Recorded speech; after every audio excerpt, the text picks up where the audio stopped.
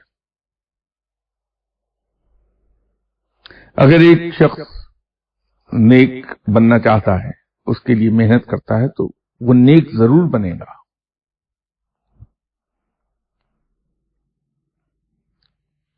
اس کا ایک ثبوت اللہ تعالیٰ کی طرف سے سزا و جزا کا نظام ہے۔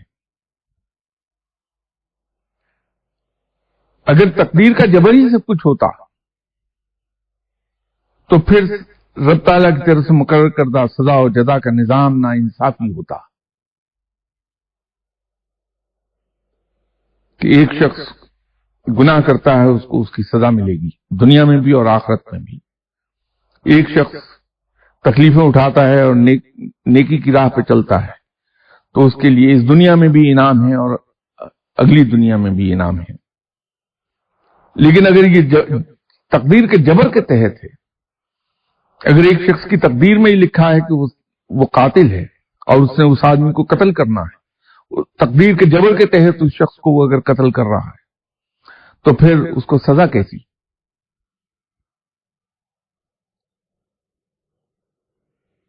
لیکن قاتل کے لیے رب کی طرف سے حد مقرر ہے کہ خون کا بدلہ خون یا قصاص جیسی صورتحال ہو جائے، سزا ہے۔ تو سزا تو اسی چیز پر دی جا سکتی ہے جو انسان اپنی مرضی کے تحت کرے، جبر کے تحت کیے ہوئے کام پر سزا نہیں دی جا سکتی، تقدیر کے جبر کے تحت۔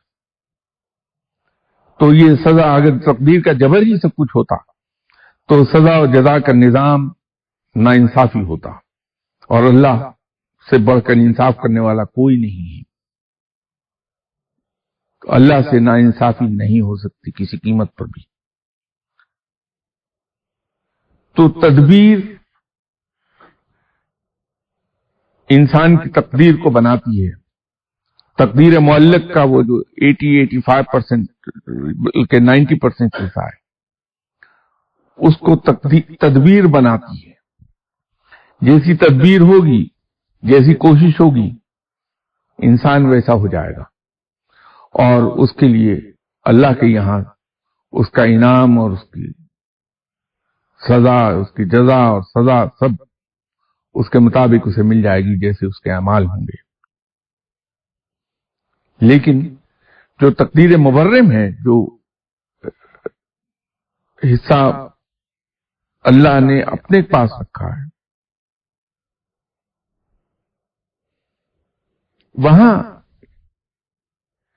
انسان مجبور ہو جائے گا۔ پھر اس کے علاوہ ایک اور فیکٹر کام کرتا،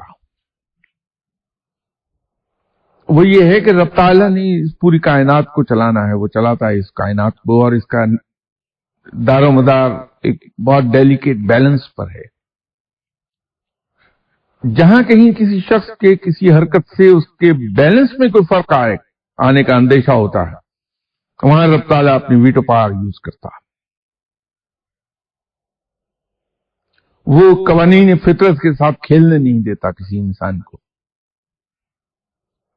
پھر ایسے عوامل حرکت میں آ جاتے ہیں جو اس شخص کو سزا بھی دے دیتے ہیں اور اسے روک بھی لیتے ہیں ان حرکتوں سے، لیکن وہ بہت چھوٹا حصہ ہے۔ تو بحیثیت مسلمان کے ہمیں یہ یاد رکھنا چاہیے کہ رب تعالیٰ نے ہمیں بھرپور کوشش کے لیے تلقین کی ہے۔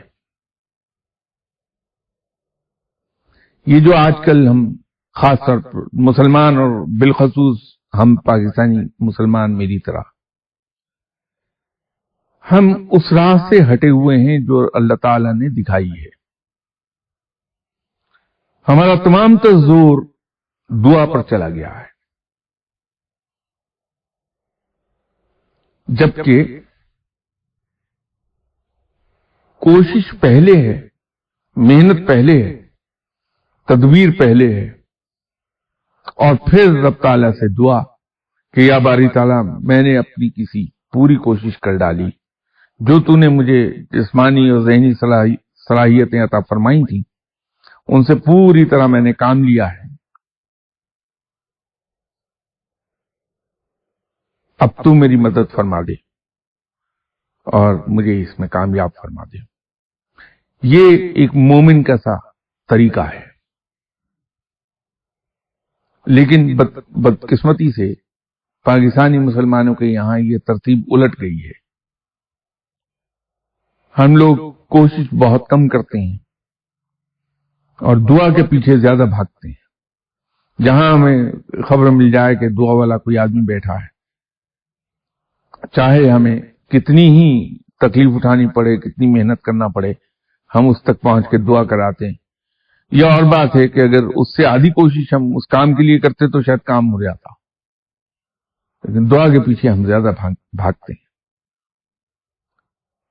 یاد رکھیے کہ رب تعالیٰ ان لوگوں کو پسند کرتا ہے جو مجاہدوں کی طرح کمر کس کے رکھتے ہیں، ہر وقت عمل کے لیے، جدوجہد کے لیے تیار رہتے ہیں اور اپنی زندگی میں عمل اور جدوجہد بھرپور طریقے سے کرتے ہیں۔ اللہ انہیں بہت پسند کرتا ہے۔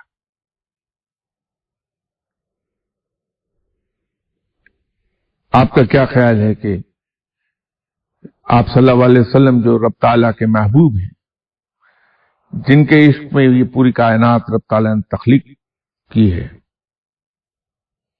کیا ان کی ایک دعا سے مسلمانوں کی تقدیر نہ بدل جاتی ساری کی ساری؟ کیا آپ صلی اللہ علیہ وسلم کی ایک دعا سے تمام کفار نیست و نابود نہ ہو جاتے؟ یا مسلمانوں کی حکومت اس وقت کی جو پرشین سویلائزیشن تھی اور رومن سویلائزیشن تھی، یہ دو سپر پاورز تھیں آپ صلی اللہ علیہ وسلم کے زمانے میں، ایک پرشیا اور ایک رومن، تو کیا مسلمانوں کی حکومت اور ان کی سلطنت پلک جھپکنے میں ان سے بڑھ نہیں سکتی تھی آپ صلی اللہ علیہ وسلم کی ایک دعا سے؟ اللہ تعالیٰ تو کبھی اپنے محبوب کی بات کو رد ہی نہ کرتا۔ ایسا نہیں ہوا۔ آپ صلی اللہ علیہ وسلم نے بھرپور جدوجہد کی ہے مسلمانوں کی حکومت قائم کرنے کے لیے، مسلمانوں کی سپرمیسی قائم کرنے کے لیے، اللہ کے دین کو پھیلانے کے لیے بھرپور کوشش کی ہے۔ آپ صلی اللہ علیہ وسلم کی مکی زندگی کے 12 سال لے لیجئے، جو نبوت کی بات سے لے کے ہجرت تک کے 12 سال بنتے ہیں، وہ تمام زمانہ تکالیف کا ہے آپ صلی اللہ علیہ وسلم کی۔ وہ مشقت سے بھرپور ہے زمانہ، جدوجہد سے بھرپور ہے۔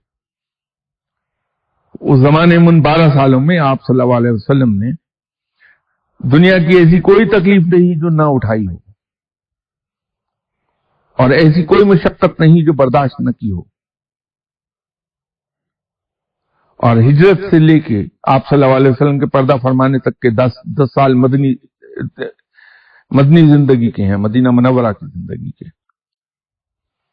اس میں آپ صلی اللہ علیہ وسلم کی زندگی کے شروع کے 3 سال دن اور رات محنت کے ہیں کہ سلطنت کی داغ بیل ڈالی تھی آپ نے۔ اسی میں جنگ بدر اور جنگ احد کا واقعہ پیش آیا ہے، اور پھر اس کے بعد کے جو 7 سال ہیں آپ صلی اللہ علیہ وسلم کی زندگی کے آخری 7 سال دنیاوی زندگی کے، وہ کنسولیڈیشن کے ہیں کہ آپ صلی اللہ علیہ وسلم نے جو مسلمانوں کی سلطنت کی داغ بیل ڈال دی تھی، اس کو مضبوط کرنے میں، اس کو کنسولیڈیٹ کرنے میں وہ 7 سال گزرے ہیں آپ صلی اللہ علیہ وسلم کے۔ تو جہاں محبوب الہی صلی اللہ علیہ وسلم کا یہ عالم ہے کہ بے پناہ محنت کی ہے، بے پناہ تکالیف اٹھائی ہیں، تو ہم تو آپ صلی اللہ علیہ وسلم کے در کے کتوں کی پاؤں کی خاک کے برابر بھی نہیں ہیں۔ تو ہم کہاں آسانیاں ڈھونڈتے پھرتے ہیں اس دنیا میں؟ کہ بغیر کسی دقت کے، بغیر کسی تکلیف کے، بغیر کسی مشکل کے ہمارے تمام کام ہو جاتے ہیں. ہمارے لیے آپ صلی اللہ علیہ وسلم ایک نمونہ چھوڑ گئے ہیں. ہم اس سے روگردانی کیسے کرتے ہیں؟ ہم میں سے ہر شخص، میں شاید آپ سب میں پہلا شخص ہوں، یہ تلاش کرتے ہیں کہ ہماری زندگی کے اندر گرم ہوا کا ایک جھونکا بھی نہ ہو، سب آسانیاں ہمارے لیے اور دقتیں دوسروں کے لیے ہوں. یہ کیسے ہو سکتا ہے؟ ہم میں سے اکثر لوگ اپنی اولاد کے لیے پریشان پھرتے ہیں کہ بیٹی بھی آئی ہے، سسرال میں اسے بہت تنگی ہے. یہ بات کہنے سے پہلے، یہ شکایت کرنے سے پہلے ہم یہ کیوں نہیں سوچ لیتے کہ جو شہنشاہ دو عالم ہیں، ان کی وہ صاحبزادی جن سے بے پناہ پیار ہے، ان بی بی صاحبہ کے تو ہاتھ پر چھالے پڑتے ہیں چکی چلاتے چلاتے، اور کندھے پر مشق اٹھاتے اٹھاتے سٹریپ کا نشان بن گیا ہے. کیا ہماری بیٹیاں اتنی تکلیف میں رہ رہی ہیں؟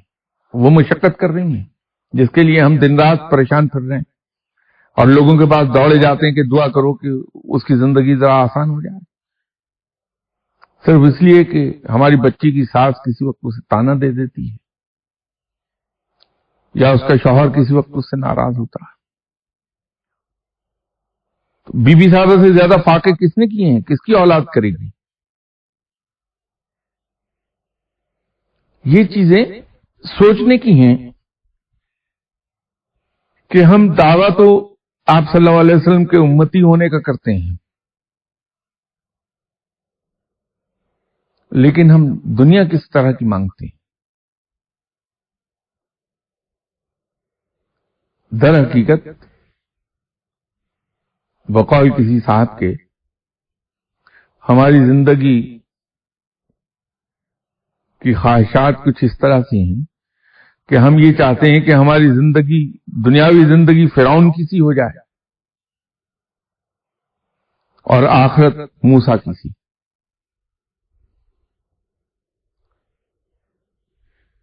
زندگی میں آسانیاں ضرور ہمیں ڈھونڈنی چاہیے، اس کے لیے محنت کرنی چاہیے، دعائیں نہیں، اس کے لیے محنت کرنی چاہیے، تدبیر کرنی چاہیے، اور اس تدبیر کو ہم سپلیمنٹ کر دیں دعا سے. ایسا نہیں ہے کہ دعا کو سپلیمنٹ کر دیں ہم تدبیر سے. تو یہ ایٹیٹیوڈ اگر ہمارا چینج ہو گیا تو ہماری جان چھوٹ جائے گی دعا کرانے والوں سے. پھر پیر صاحبان کو روزی کا کوئی اور ذریعہ ڈھونڈنا ہوگا. جس دن ہم نے یہ مومن کا سا ایٹیٹیوڈ لے لیا،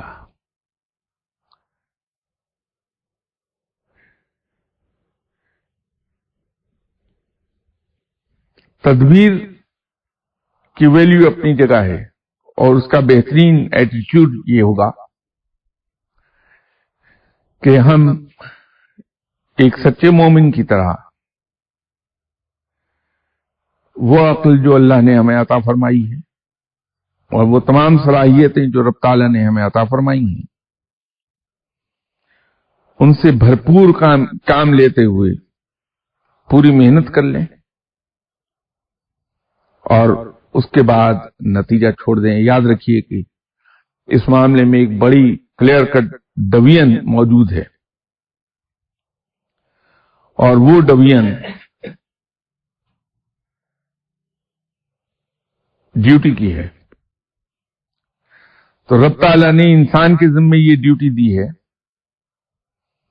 کہ وہ بھرپور کوشش کر لے اپنی ان تمام صلاحیتوں کو اور عقل کو بروئے کار لاتے ہوئے جو اللہ تعالیٰ نے اسے عطا فرمائی ہے. تو جب اس نے وہ بھرپور کوشش کر لی تو یہاں اس کا فرض پورا ہو گیا. اب اس کے آگے اللہ تعالیٰ کی ذمہ داری شروع ہو گئی کہ اس کا آپ کو انعام عطا فرما دے، اور وہ اپنے ذمے کسی کی محنت کا اجر رکھتا نہیں، وہ ضرور عطا کرتا ہے. یہ ہم ہر وقت ذہن میں رکھیں کہ رب تعالیٰ کسی کی محنت کو اپنے ذمہ ادھار نہیں رکھتا، اس کا اجر دیتا ضرور ہے۔ ایک بات تو یہ ہے۔ دوسرا، بحیثیت مسلمان کے ہمارا ایمان یہ ہے کہ رب تعالیٰ سے زیادہ، اس سے بڑھ کر ہمیں پیار کرنے والا کوئی نہیں، اسے اپنے مخلوق سے بہت پیار ہے اور وہ ہمارا بھلا چاہتا ہے۔ تو اگر ہماری کوششوں کا نتیجہ ہمارے خواہشات کے برعکس نکلے تو بجائے مایوس ہونے کے ہم یہ سمجھ لیں کہ اس میں یقیناً ہمارے لیے کوئی بہتری اللہ نے رکھی ہے، جو ہمیں اس کا نتیجہ ویسا نہیں ملا جیسا ہم چاہتے تھے۔ تو پھر دل میں کوئی ملال نہ آنے دیں، بلکہ رب تعالیٰ کی طرف سے ملنے والے اس نتیجے کو خوش دلی سے قبول کر کے نئے سرے سے محنت میں لگ جائیں۔ تو اگر یہ ایٹیٹیوڈ ہمارا ہو گیا تو یقین مانیے کہ نہ تو مایوسی ہمارے قریب سے کبھی پھٹکے گی، نہ ہم پریشان کبھی نظر آئیں گے۔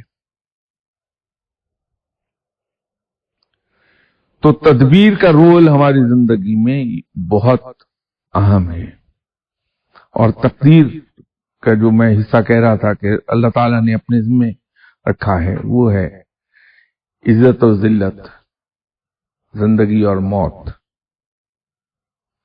رزق اور اولاد۔ اب یہ عزت و ذلت کا معاملہ بھی بڑا عجیب و غریب ہے۔ اس دنیا میں ہونے والے اکثر جھگڑے اس پر ہوتے ہیں کہ صاحب فلاں نے میری بے عزتی کر دی۔ اب ایک طرف تو ہم یہ کہتے ہیں کہ قرآن کی وہ آیت بالکل برحق ہے اور اس میں کوئی شک نہیں، واقعی ہی برحق ہے کہ تمام عزتیں اللہ ہی کے لیے ہیں، اور وہ جسے چاہتا ہے عزت بخشتا ہے اور جسے چاہتا ہے ذلت بخشتا ہے۔ تو جب ہمارا ایمان یہ ہے کہ قرآن کی ہر آیت برحق ہے اور من جانب اللہ ہے، اللہ کا کلام ہے وہ، تو پھر ہم اس پر ایمان کیوں نہیں رکھتے کہ تمام عزتیں اللہ ہی کے لیے ہیں؟ ہاں، جسے وہ چاہتا ہے عزت عطا فرماتا ہے۔ تو جب یہ عزت اور ذلت اللہ کی طرف سے ہے تو پھر گلہ کس بات کا ہے؟ اور ایک عجیب بات ہے کہ انسان غلط کام بالجبر، تین ہی چیزوں کے جبر کے تحت وہ کام غلط کر پاتا ہے۔ یا تو کوئی ہم سے پسٹل پوائنٹ پر کام کروا لے گا غلط، ہماری مرضی کے خلاف، ہمیں جان سے مار دینے کی دھمکی، ہم اپنی جان بچانے کے لیے اپنی مرضی کے خلاف غلط کام کر گزریں گے۔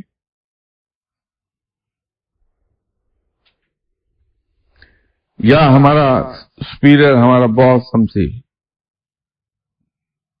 ہماری اس خوف کے ذریعے سے غلط کام کروا لے گا ہماری مرضی کے خلاف کہ ہماری جاب نہ جاتی رہے، ہمارا رزق بند نہ ہو جائے۔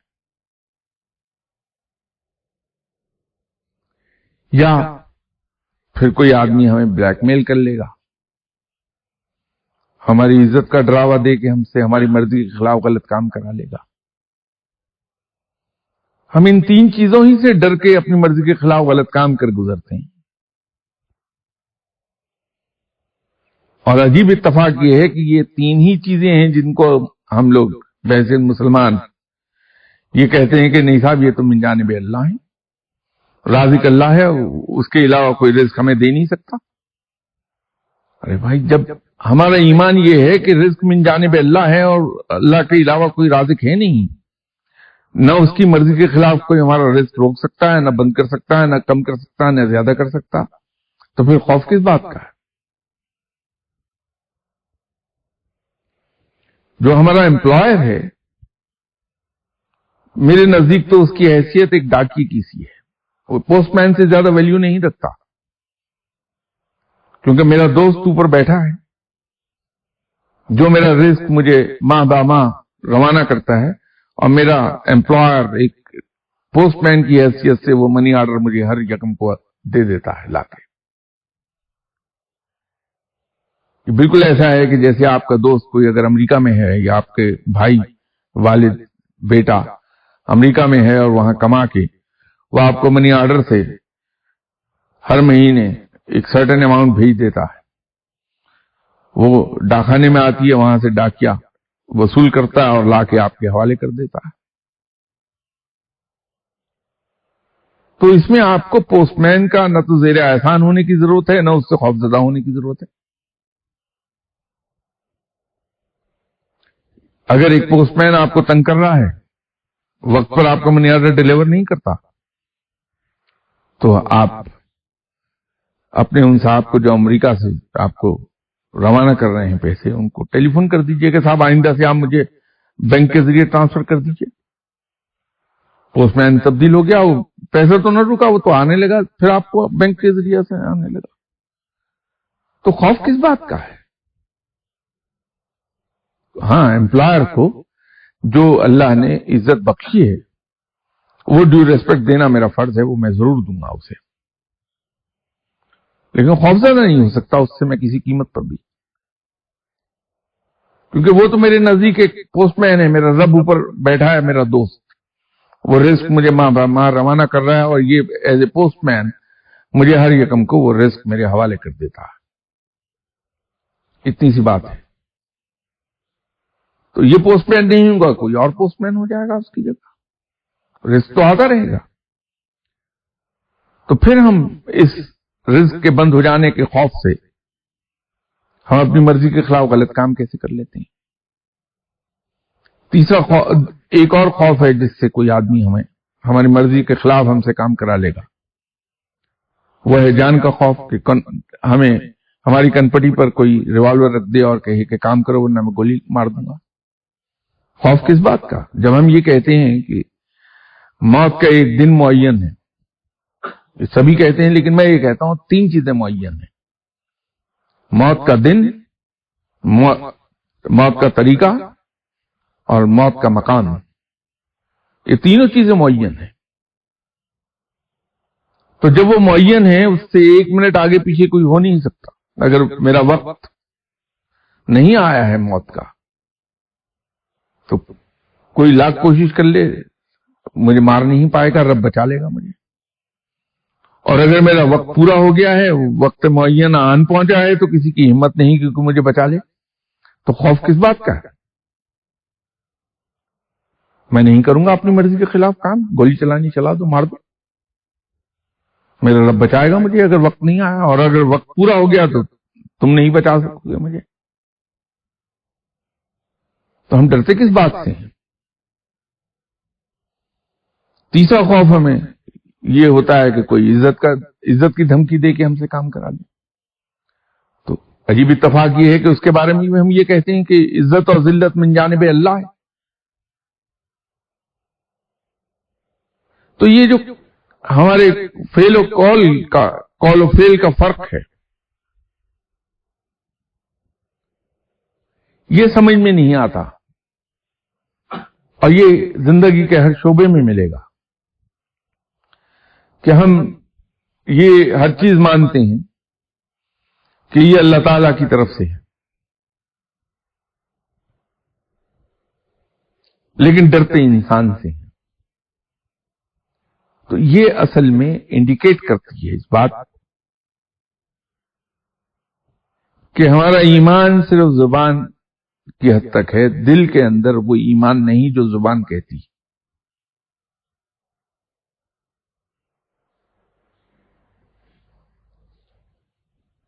ہم یہ زبان سے کہتے ہیں کہ صاحب اللہ تعالی ہماری شہادت سے زیادہ قریب ہے،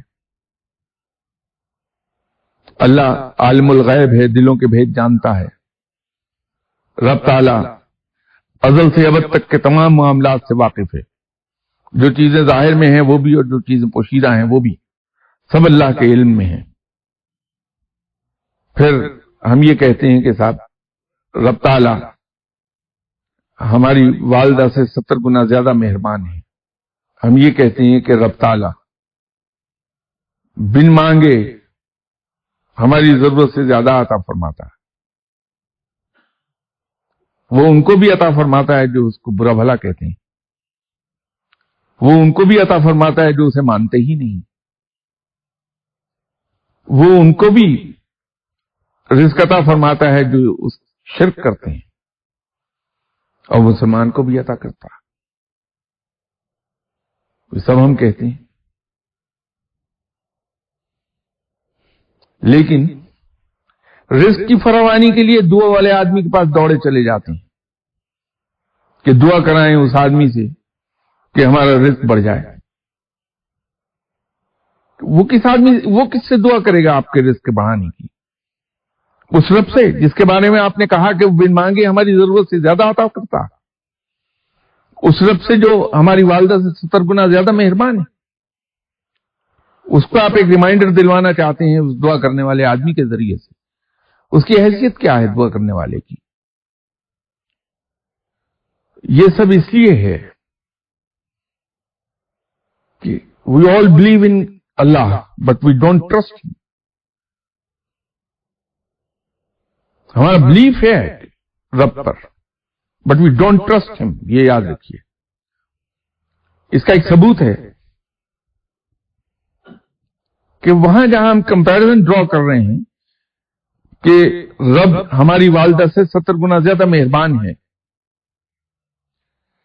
ہم میں سے کسی شخص نے آج تک جب سے ہوش سنبھالی اپنی موت تک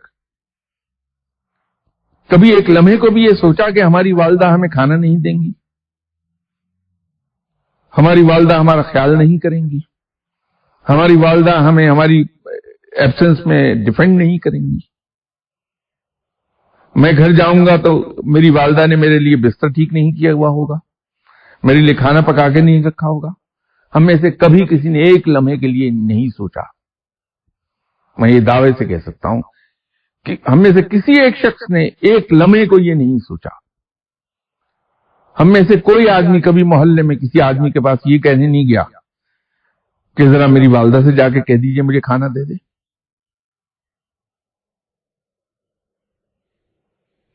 تو وہ ہستی جس کو ہم اپنی والدہ سے 70 گنا زیادہ مہربان مانتے ہیں, اس کے پاس سفارشیں کرانے کیسے چلے جاتے ہیں؟ ہمیشہ شک میں مبتلا رہتے ہیں, معلوم نہیں وہ رب دے گا کہ نہیں دے گا. معاذ اللہ. رب تعالیٰ ہمارا یہ کام کرے گا یا نہیں کرے گا. معاذ اللہ. تو فرق دونوں میں یہ ہے کہ وی ٹرسٹ آور مدرس بٹ وی ڈونٹ ٹرسٹ اللہ. تو یہ ٹرسٹ پیدا کر لیجئے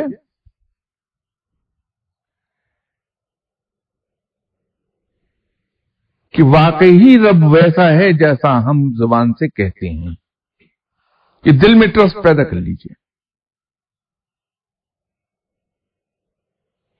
تو پھر انسان کو ضرورت نہیں پڑتی کسی دعا والے آدمی کی. ہاں وہ جائے گا کسی صاحب علم کے پاس, ضرور جائے گا, وہاں جا کے بیٹھے گا, دعا کرانے نہیں بلکہ اس سے روشنی لینے کے لیے, اس سے علم حاصل کرنے کے لیے. اس لیے کہ جب وہ علم اور روشنی حاصل ہو گئی تو ہمیں قرب الہی حاصل ہو جائے گا, اور جب قرب الہی حاصل ہو گیا تو پھر ہمارے دل سے یہ خیال ہی نکل جائے گا کہ میرا کوئی کام ہوا یا نہیں ہوا. وہ سب اللہ کے سپرد کر دیتا ہے انسان. پھر یہ پریشانیاں ختم ہو جائیں گی, یہ دور ختم ہو جائے گی. اور وہ ٹرسٹ پیدا کرنے کا ایک آسان سا حل میں آپ کو بتا سکتا ہوں. یہ ایفیکٹو ہے. جس انسان نے اس پر عمل کیا وہ رب تعالیٰ پر بھروسہ اس کا پوری طرح ڈیولپ ہو گیا. وہ یہ ہے کہ جب کبھی بھی رات کو فرصت ملے تو لیٹے ہوئے یہ سوچئے کہ زندگی میں کب کب میں مایوس ہوا کہ میرا یہ کام نہیں ہوگا اور رب تعالیٰ نے غیب سے وہ کام کر دیا. میں کب کب مایوس ہوا کہ میری یہ ضرورت پوری نہیں ہو سکے گی اور غیب سے وہ ضرورت پوری ہو گئی. کب کب میں نے یہ توقع رکھی کہ میرے یہ فیلئرز ہوں گے، اس میں سکسیس نہیں ہو سکتی، تو رب تعالیٰ نے ان ایکسپیکٹڈلی ان فیلئرز کو سکسیس میں تبدیل کر دیا. یہ جب ہم بار بار اس کو سوچتے ہیں تو یہ یقین آنے لگتا ہے کہ نہیں، رب واقعی مہربان ہے جیسا ہم زبان سے کہتے ہیں، اور وہ ہمارے بغیر خیال کیے، ہمارا بغیر اس کے سامنے کوئی ماتھا رگڑے گڑگڑائے وہ ہمیں عطا کر دیتا. پھر وہ بھروسہ پیدا ہو جائے گا اور آپ انسانوں کی محتاجی سے باہر نکل جائیں گے. آپ کو کسی شخص کے پاس جانا نہیں پڑے گا کہ صاحب مجھ کو ایک تعویذ دے دیجئے جو ایسا تیر بہدف ہو کہ میرے دشمن کا بیڑا ہی غرق ہو جائے. یا آپ کو کہنے کی ضرورت نہیں پڑے گی، کیونکہ یہ میں جانتا ہوں کہ یہ الفاظ کہنے سے پہلے انسان کو اپنا آپ مارنا پڑتا ہے. کسی کے سامنے ہاتھ پھیلانے سے پہلے کسی بھی چیز کے لیے انسان کو اپنا آپ مارنا پڑتا ہے. تو ہم میں سے ہر ایک کو اپنا آپ مارنا نہیں پڑے گا، اپنی نظروں سے ہم خود نہیں گریں گے. یہ ریکویسٹ کر کے، اور اگر رب تعالیٰ سے آپ ہر چیز بڑی وافر حاصل کرنا چاہتے ہیں، بہت وافر مقدار میں رزق، وافر عزت، وافر آسانیاں، وافر سہولتیں، تو میری ایک گزارش پہ عمل کر کے دیکھ لیجئے، شاید رب تعالیٰ آپ کے دلوں کو پھیر دے. کیونکہ میرا ایمان یہ ہے کہ اس کا نتیجہ 100% نکلتا ہے، کبھی فیلئر نہیں آتا اس میں. رب تعالیٰ سے کچھ لینے کا آسان طریقہ یہ ہے کہ اپنے لیے کبھی کچھ نہ مانگیے، ہمیشہ اپنے دشمنوں کے لیے خیر مانگیے رب تعالیٰ سے. اپنے دشمنوں کے لیے وسیع رزق مانگیے، اس کے لیے عزت مانگیے، اپنے دشمن کے لیے خیر مانگیے، اس کی تندرستی مانگیے. اپنے دشمنوں کے لیے بھلائی کی دعائیں کریں آپ اللہ کے حضور، اور گڑ گڑا کے سچے دل سے روتے ہوئے یہ کہیے کہ یا پروردگار، فلاں بندہ ہے تو اس پہ مہربانی فرما دے، اگر اس سے کہیں کوئی غلطی اور کوتاہی ہو گئی ہے اسے معاف فرما اور اس پہ مہربانی کر دے، یہ کام کر دے اس کے. یہ تو میں نہیں جانتا کہ آپ کے دشمن کو کوئی کام ہو سکے گا یا نہیں ہو سکے گا، لیکن مجھے اتنا پتا ہے کہ جو چیزیں آپ اپنے دشمن کے لیے مانگ رہے ہوں گے وہ آپ کو عطا ہو جائیں گی رب کی طرف سے. یہ کر ڈالیے. نہایت آسان سا نسخہ بتا رہا ہوں آپ کو. اب یہ مت کہیے گا کہ ہمیں تو آپ نسخے بتا رہے ہیں، آپ کا اپنا حال کیا ہے. تو بھائی بات یہ ہے کہ میں بھی پاکستانی مسلمان ہوں، تو مجھے بھی بڑا شوق ہے کہ میں تقریریں کرتا رہوں، اور تقریر جب آدمی کرتا ہے کچھ تو کہے گا.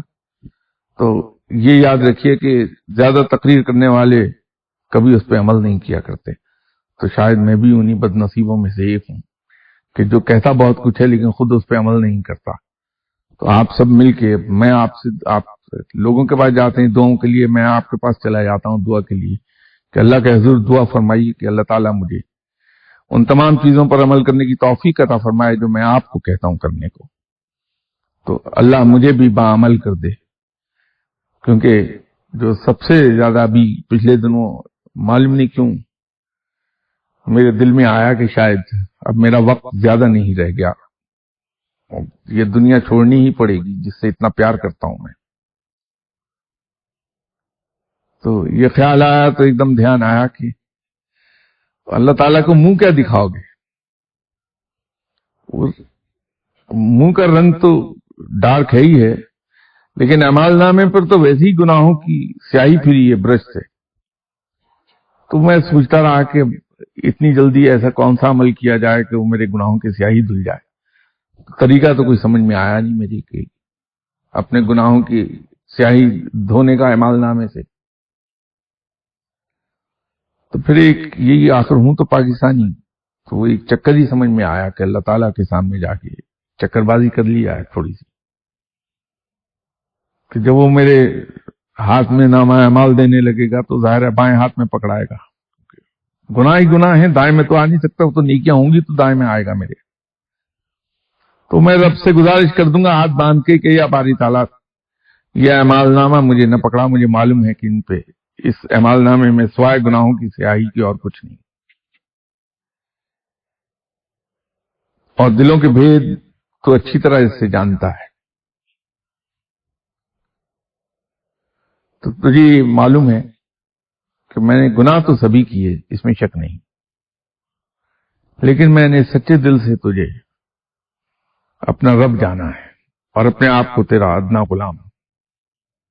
تو بس اسی کے صدقے مجھے بخش دے، اور میرا ایمان ہے کہ وہ اتنا رحیم و کریم ہے کہ اس کے صدقے بخش دے گا.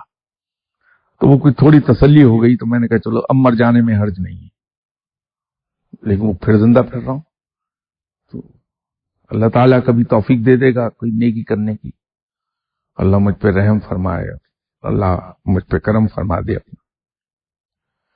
تو بھائیو یہ تھوڑا سا اس پہ عمل کر کے دیکھ لیں کہ اپنے دشمنوں کے لیے بہترین چیز مانگیے رب تعالیٰ سے. اپنے آپ کو بھول جائیے لیکن اپنے دشمنوں کے لیے ضرور مانگیے اللہ سے. خود بھوکے رہ لیجئے لیکن اپنے دشمن کو کھانا کھلا دیجئے. خود پھٹا ہوا کپڑا پہن لیجئے لیکن اپنے دشمن کو نیا کپڑا پہنا دیجئے.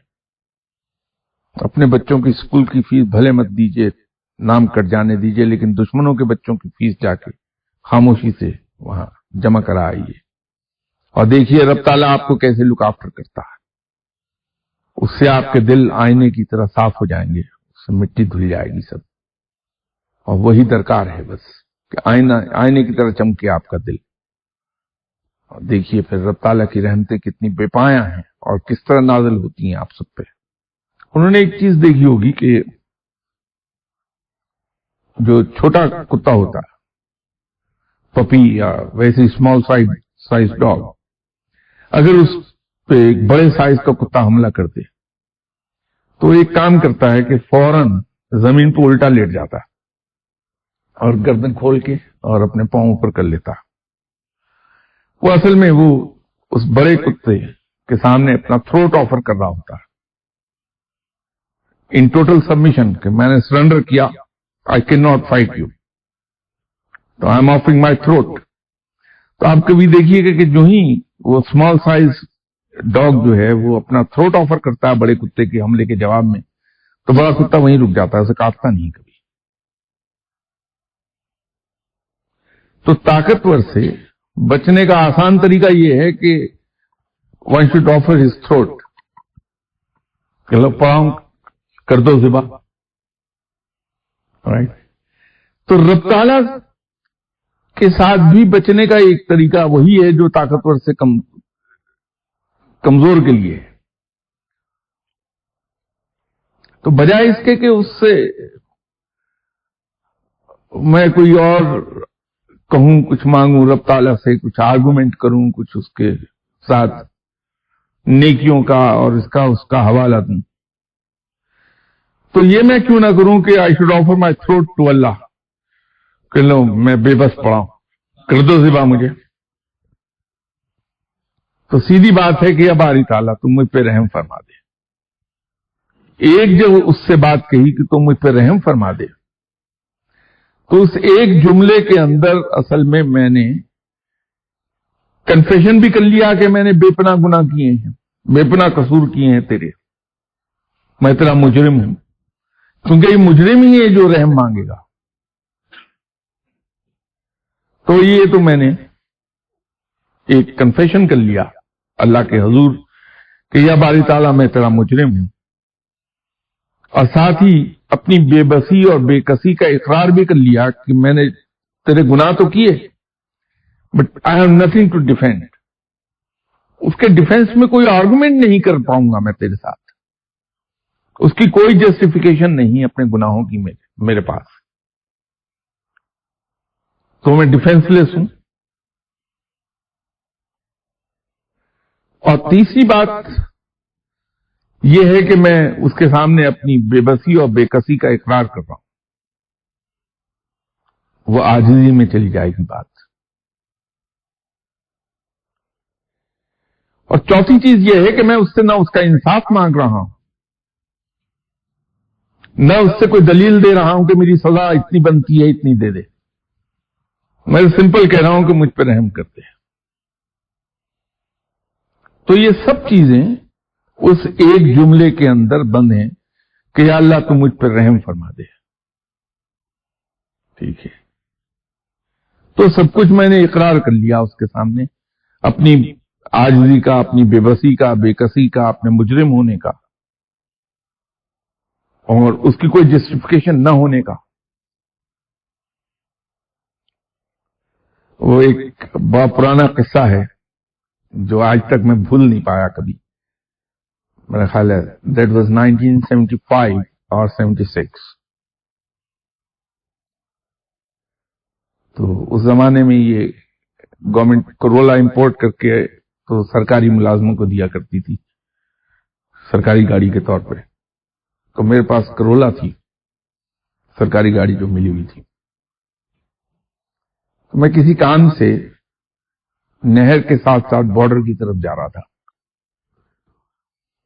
تو اس زمانے میں وہاں لیول کراسنگ بہت ہوتے تھے نہر کے کنارے،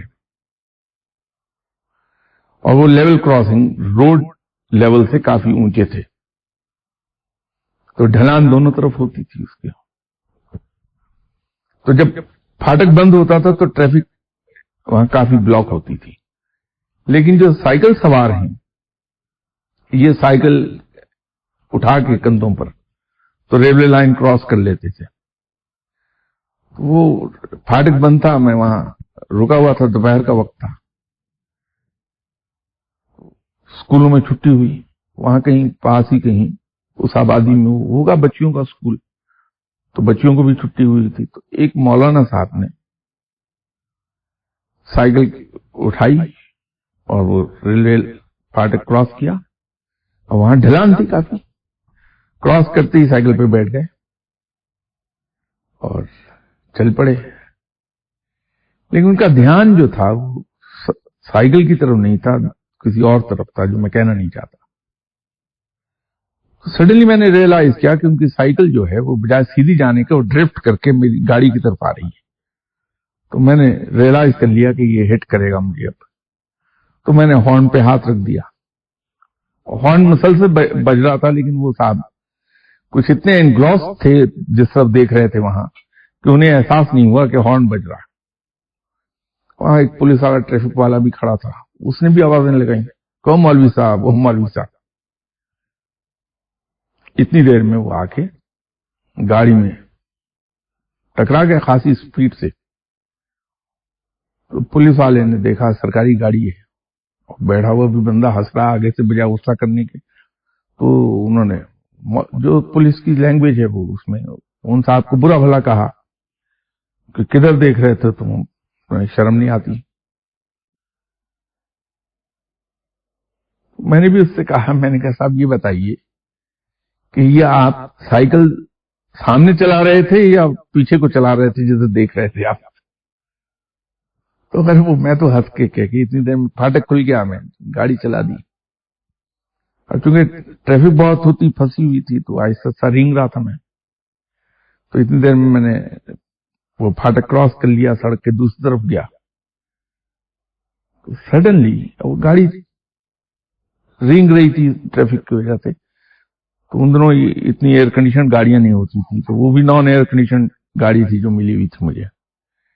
تو ونڈو کھلی تھی، اس میں سے ایک ہاتھ اندر آیا اور مجھے چن کو ہاتھ لگا کے